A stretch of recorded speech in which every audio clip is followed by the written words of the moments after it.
The theme of this year's AAM annual meeting is Museums and Trust. In the studio today, we have Marilyn Jackson, AAM President, and Jennifer Cabellero, Executive Director of the California Association of Museums. Ladies, thank you so much for joining me. It's a pleasure to be here. Thank Great you for having us. Thanks, Melissa. So Marilyn, I'm just going to jump on in and start with you. The theme is Museums and Trust. How did you all land on that theme? Wow, that's a great question. I think, museums being community spaces and having to be positioned in community and working with not only living histories, but objects and why people give us their objects and their stories to be trustees of is all about trust, right? Like they have to trust you that you're going to do the right thing. I will tell you that this theme has really resonated.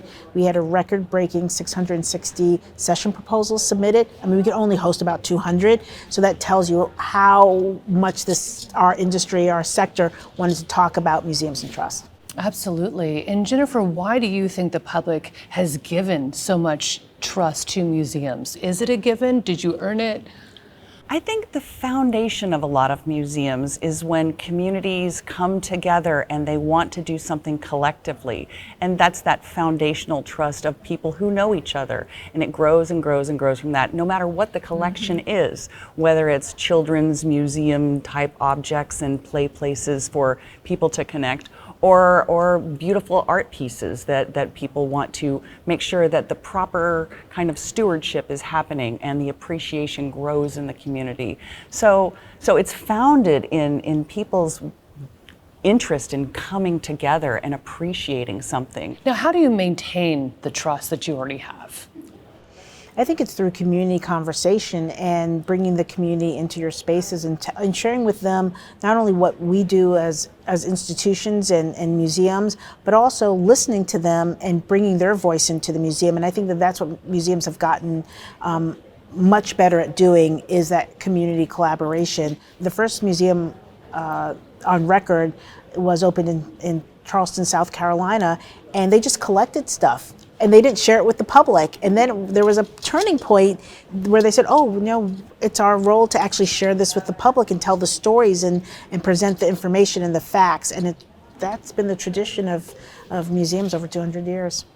Is there a way to continue to cultivate that as well and grow it? Yeah, I think really it's kind of what Marilyn was talking about, listening. And no culture is monolithic. Everybody has a different perspective, and times change.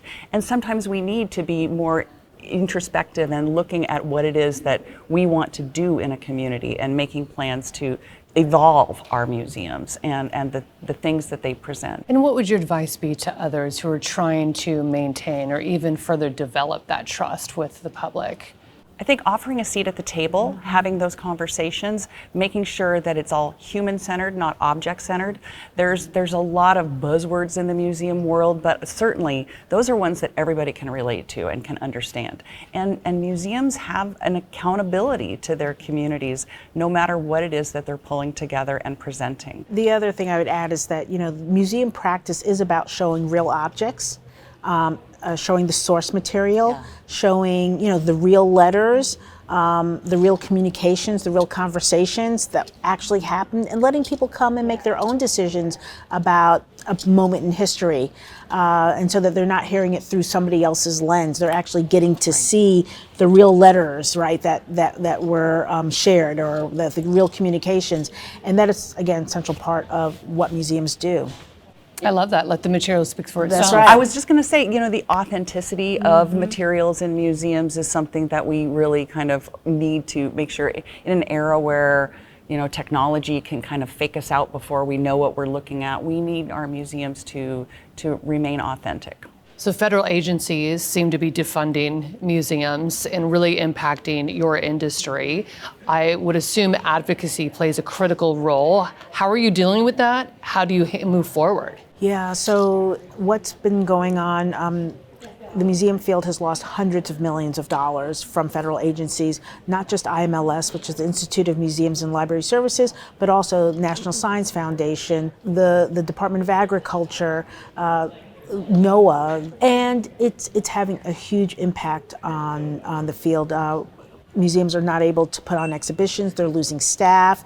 This is critical funding resources, and so we've really had to mobilize as a sector, working with organizations like the California Association of Museums to make sure that our voice is heard at the federal and state level. Yeah, I think in kind of representing museums and trust, there needs to be like an advocacy muscle that's built by our museums. They need to speak at the local, state, and federal level, and they need to do it on a continuous basis because things are changing very rapidly. And I'm very hopeful that being kind of the scrappy industry that we are, that we can rise up together and work collaboratively in these years ahead.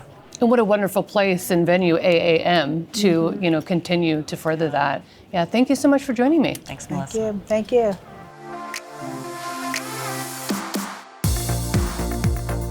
Want more museum content? Don't go anywhere. Just click the link right here to watch all of our content from AAM TV 2025. Have fun.